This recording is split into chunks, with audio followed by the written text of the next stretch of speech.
selanjutnya kita belajar tentang berpikir komputasional. Ada yang pernah tahu apa itu berpikir komputasional? Belum tahu ya? Jadi hari ini kita belajar tentang berpikir komputasional.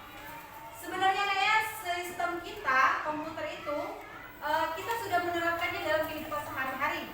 Contohnya itu langkah-langkah apa? Langkah-langkah pergi ke sekolah. Apa saja langkah-langkah yang pertama? Ya, bangun tidur.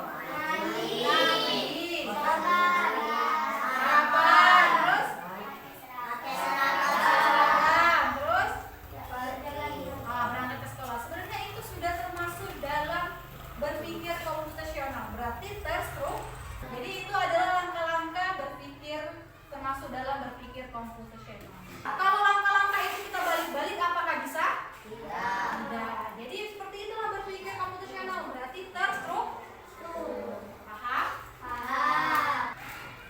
Tujuan pembelajaran kita pada hari ini yang pertama itu murid mampu menjelaskan konsep berpikir komputasional. Penasaran tidak? Penasaran. Ayo yang kedua apa, Tin? Tujuan pembelajaran kita hari ini?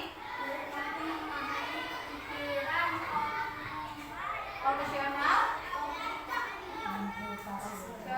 dan komposisi, pengenalan pola dan abstrak dan algoritma. Itu adalah bagian dari berpikir komputasional. Yang ketiga apa lagi?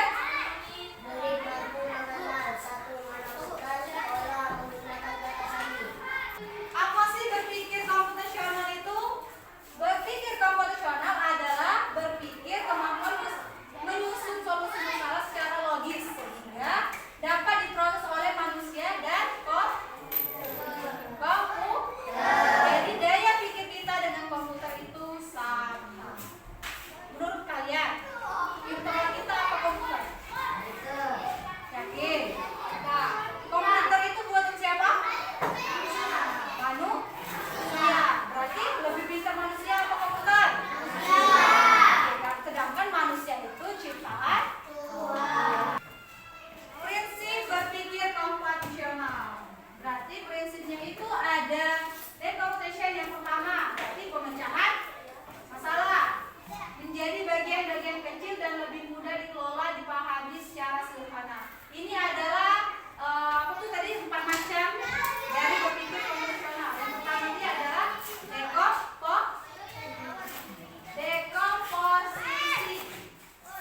Contohnya itu kita agenda festival setahun memerlukan berbagai persiapan, yakni memilih tempat, pasti kan? Yang kedua itu mengundang teman, menyiapkan makanan dan menentukan konsep acara. Itu berarti harus kita siapkan kan? Gak mungkin kita langsung ulang tahun.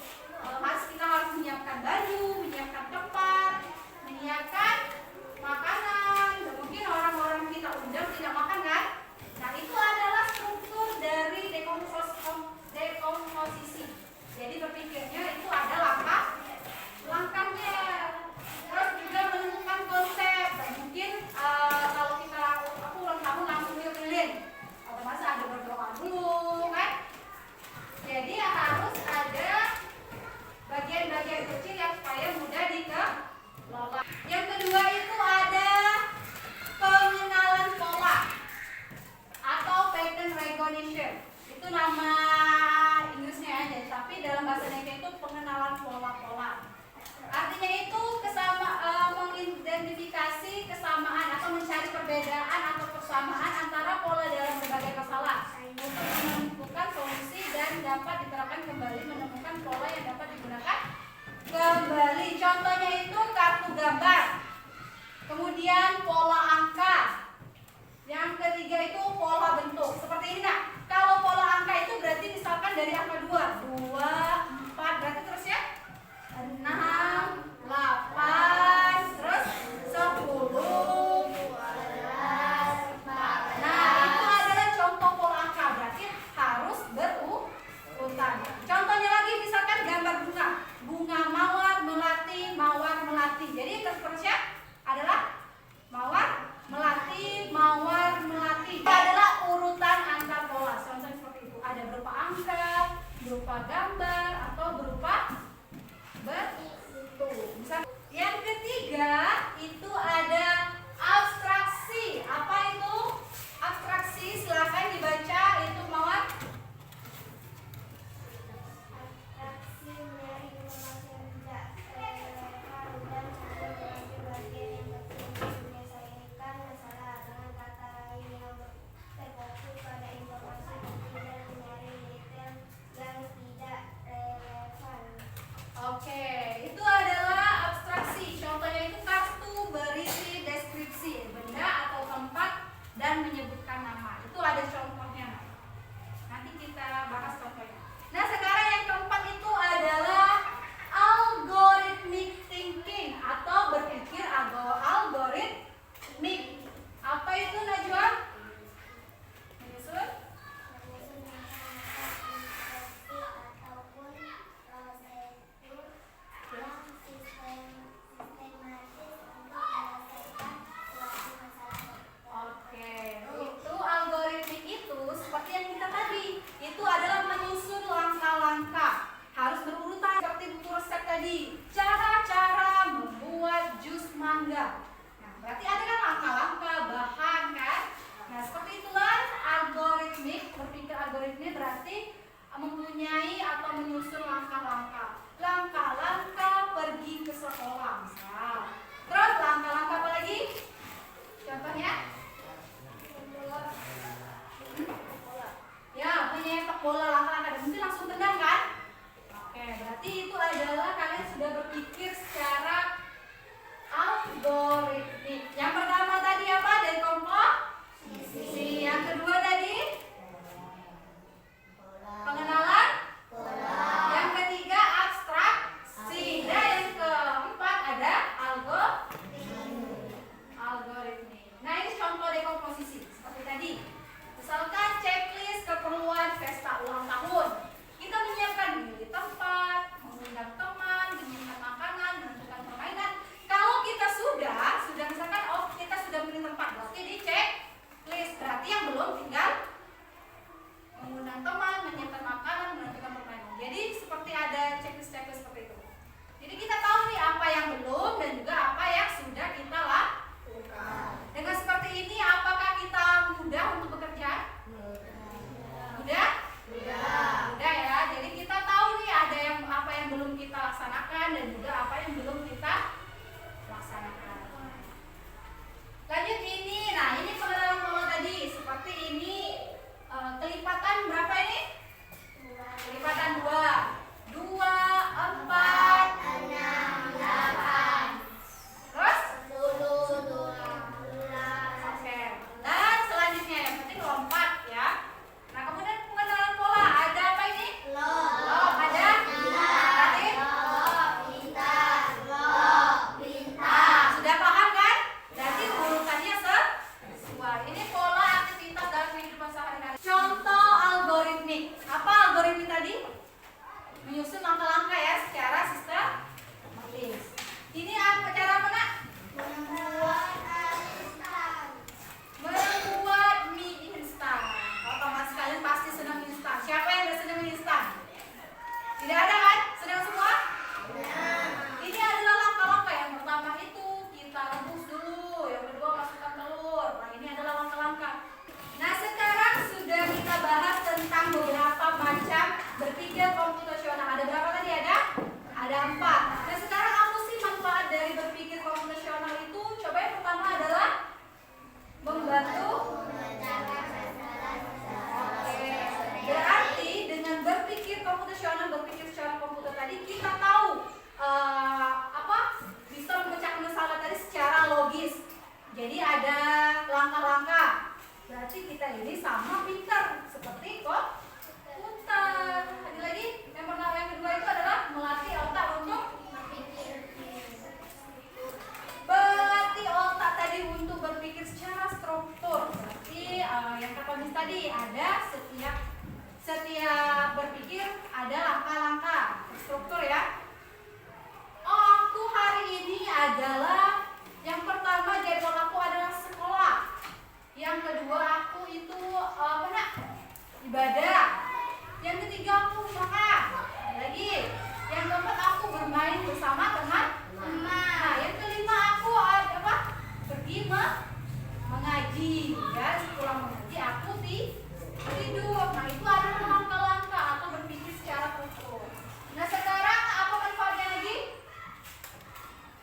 Membuat menjadi mudah dan menyenangkan. Oke, membuat coding menjadi lebih mudah dan menyenangkan. Siapa yang tidak senang belajar coding? Coding itu berarti kita itu tidak harus belajar menggunakan komputer, nak, tapi daya pikirnya itu seperti komputer. Kemudian bisa digunakan di pelajaran lain seperti matematika, IPA, terus kalau matematika seperti apa contohnya tadi? Apa tadi? Ya, betul. Seperti pengenalan pola tadi. Pola angka kan? Itu ada angka kelipatan berapa tadi? Kelipatan 2. Itu ada pelajaran apa? Matematika. Lanjut lagi. Misal Indonesia. Lanjut lagi pelajaran IPA. Langkah-langkah apa? Napas atau lanjut ke simpulannya, berpikir profesional adalah keterampilan esensial memecahkan masalah secara logis, sistematis, kreatif. Ada 4 tadi nggak? Berpikir komputasional ada 4 prinsip. Yang pertama, dekomposisi. Yang kedua, pengenalan. Yang ketiga, abstraksi. Yang keempat adalah algoritmik atau menyusun langkah-langkah secara sistematis. Sampai di sini ada yang mau ditanyakan? Dari keempat prinsip tadi ada yang belum bisa kalian itu pahami? Paham semua? Nah, ini ada video, silakan kalian tonton dulu. Nanti disiapkan pertanyaan. Ya, Kak, perhatikan. Pengenalan computational thinking. Hai teman PC, coba tebak apa artinya computational thinking atau berpikir komputasional? Adakah yang bermata jeli dan melihat kata komputasional di sini? Jadi mungkin ada hubungannya dengan komputer ya? Iya, betul sekali. Jempol buat kamu yang sudah menebak dengan benar. Berpikir komputasional adalah proses berpikir untuk menyelesaikan masalah dengan efektif. Contoh berpikir komputasional atau computational thinking. Di sini tadi ada soal atau beberapa kegiatan, misalkan yang pertama tadi ke ini ke nah di sini kita bantu supir untuk menyusun koper-koper. Otomatis koper yang keluar duluan harus yang di bagian depan supaya bisa diambil. Jadi misalkan koper anak bagian ini. Kemudian yang kedua kita letakkan supaya jangan terlalu jauh, anak-anak pergi ke hotel. Nah yang terakhir yang ke museum itu yang paling belakang karena dia keperluannya yang terakhir. Berarti koper yang bagian museum kita taruh bagian depan nih. Sedangkan koper yang bagian restoran tadi bagian belakang. Apakah susah kita mengambil? Apakah itu bagus berpikir seperti itu? Berarti yang urgent atau yang didulukan adalah yang dulu ya turun di duluan atau yang awal seperti ini. Atau D, yang mana pun boleh. Soal ini diadakan. Nah, yang terakhir di mana? Yang terakhir kita koper yang terakhir. Kita kembali ke mana? Koper terakhir. Koper anak yang dimasukkan terakhir, koper yang mana? Ya? Yang pergi ke museum. Oke, karena dia letak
menyiapkan makanan, terus undangan teman, jadi itu terstruktur. Kalau misalkan dalam kehidupan sehari-hari, misalkan mawar mengangkat jemuran dan melipat, pasti dibedakan kan? Pakaian ayah di sini, pakaian ibu, terus juga pakaian bersama, contohnya spray. Nah, seperti itu. Berarti ada dibagi. Paham? Paham ya? Ada lagi yang mau bertanya? Cukup? Kalau sudah paham, misalkan membagikan tugas apa kalian, kalian kerjakan secara kelompok.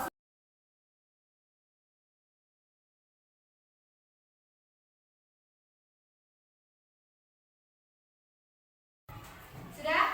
Silakan kalian kerjakan dengan cara berdiskusi antar kelompok. Nanti baru kita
Lanjut. 3. Bentuk perbuatan yang secara perlahan. Kosong. Bagaimana kosongnya? Oke, good. Lanjut. 4. Bersihkan sampai ke selaput jari. Oke, nanti selesai seperti ini. Ayo itu bareng-bareng. Kelompok 3. Kelompok 2, 3. Kemudian apa lagi? Ingat bilas kedua tangan sampai bersih. Oke, dibilas. Ya, terakhir apa lagi? 6. Mengikat tangan menggunakan handuk bersih. Oke, menurut kamu sudah dibasahi baru dikeringkan. Apakah sudah sesuai, Nak? Kamu? Sudah benar belum? Ada yang mau bertanya? Tidak. Tepuk tangan dong untuk kelompok. Ini kelompok 1 tentang masak. Apa tadi? Ini telur. Kelompok 2 tentang Memasak nasi. memasak nasi elektrik ya. Kemudian yang ketiga, kelompok 3. Mencuci tangan. Berarti dari ketiga kegiatan itu harus ada langkah harus sesuai dengan langkah. Di sini sudah paham berarti, Nak? Sudah paham cara berpikir komputasional? Ada 4 tadi. Ada dari kelompok. Iya, ada. Apa lagi? Iya. Algoritma. Jadi di antara berpikir komputasional tadi ada 4 bagian ternyata. Ada 4 ini. Sudah paham semua ya? Sudah paham semua ya? Ada yang mau bertanya? Tidak ada? Terus tidak ada yang bertanya, diskusi soal. Silakan kalian kerjakan masing-masing. Jika tadi kelompok, sekarang kerjakan masing-masing ya.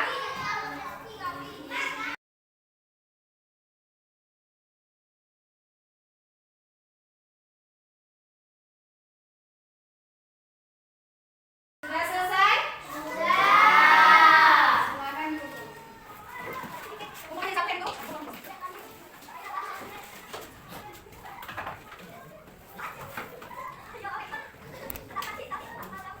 Sudah selesai semua ya? Sudah soal sumatifnya mudah? Jadi cukup ya kita belajar hari ini. Kita sudah belajar kemarin sudah belajar coding, sudah belajar berpikir artifisial, sudah belajar berpikir komputasional. Jadi berpikir secara cukup, Nak? Ada yang mau bertanya? Jangan lupa